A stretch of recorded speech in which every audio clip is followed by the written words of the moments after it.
Okay, so I will be answering the questions for a digital dump. And number one is, what are your earliest memories of your literacy development? And my earliest memories are probably just my mom and my sister reading to me.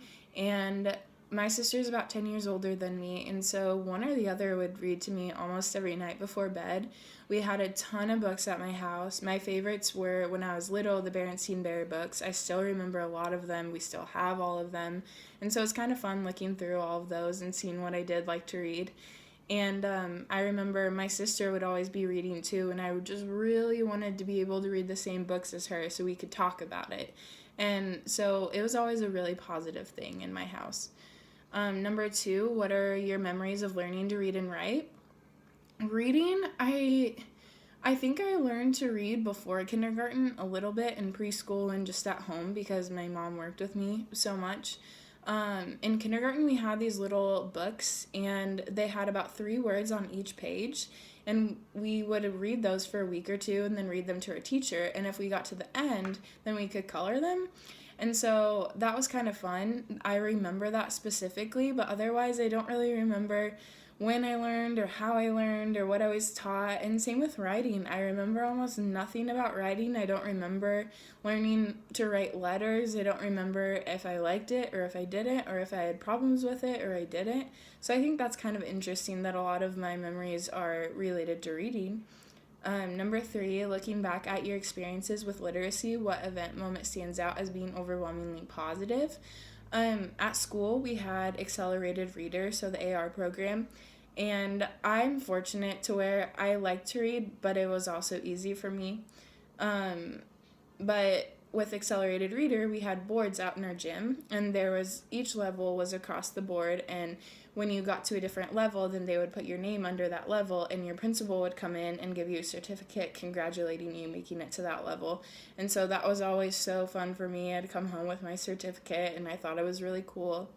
Number four, looking back at your experiences with literacy, what event moment stands out as being overwhelmingly negative?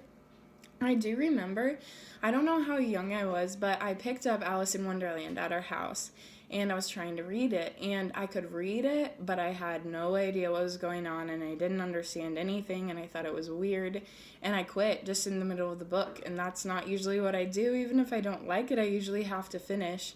And after that, I was kind of discouraged. I didn't want to read anything. I didn't think I'd understand anything, and so I was kind of timid, going on beyond my level. And I remember that, and I think it was probably a good experience for me to have because I could kind of relate to people that maybe don't like to read as much as I did.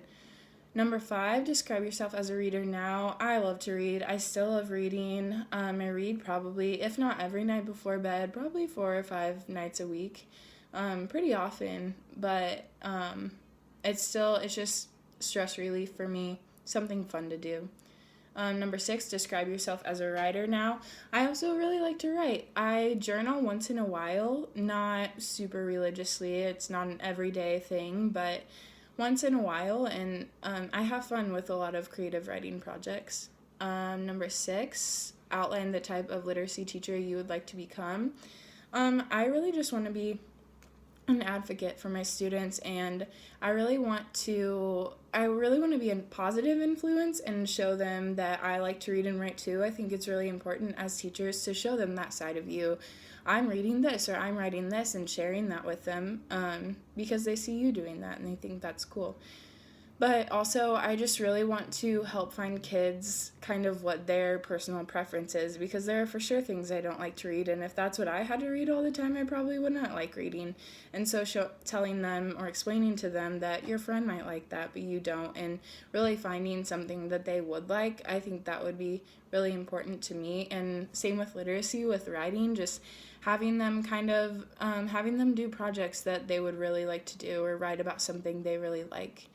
Number eight, what do you think is important to know about the literacy histories of students in your class and why? I think just knowing when they learned to read and write, the process they had of reading and writing, and what they like to read and write, just as I talked about in the last question. But I think these are important because you can kind of understand why they might have different attitudes towards reading and writing. Well, they don't like reading and writing. Well, it might have been really hard for them to learn how to read and write.